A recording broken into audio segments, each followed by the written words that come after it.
கிழக்கு மாகாணத்தில் உள்ள அனைத்து பொது சுகாதார பரிசோதகர்களும் இன்று பணி பகிஷ்கரிப்பில் ஈடுபட்டுள்ளனர்.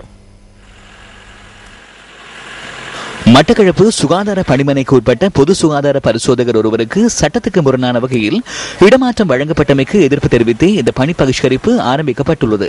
இந்த பிரச்சினைக்கான உரிய தீர்வு வழங்கப்படும் வரை கிழக்கு மாகாணத்தில் உள்ள அனைத்து பொது சுகாதார பரிசோதகர்களும் பணியிலிருந்து விலகியிருப்பார்கள் என இலங்கை பொது சுகாதார பரிசோதகர்கள் சங்கம் அறிவித்துள்ளது.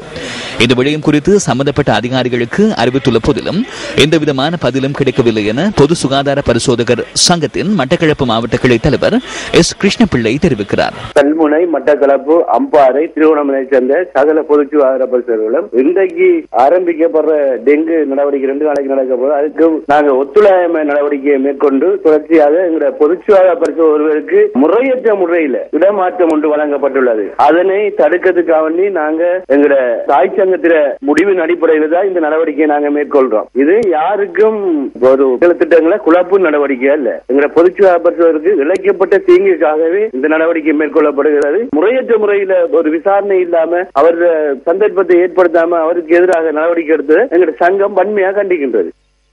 இந்த பணி பகிஷ்கரிப்பு தொடர்பில் கிழக்கு மாகாண சுகாதார அமைச்சர் எம். ஐ. மன்சூரிடம் வினவினோம். எனது அமைச்சர்கள் இயங்குகின்ற திணைக்களம் குறித்த சுகாதார பரிசோதகர் தொடர்பாக கிடைக்கப்பட்ட பல்வேறு முறைப்பாடுகளை அடிப்படையாக வைத்து மேற்கொண்ட விசாரணையின் பிரகாரம் அவருக்கு அதிகூடிய தண்டனை வழங்க வேண்டும் என்ற நிர்பந்தம் ஏற்பட்டிருந்த போதும் அவருக்கு ஒரு சிறிய இடமாற்றம் மாத்திரமே மேற்கொள்ளப்பட்டிருந்தது.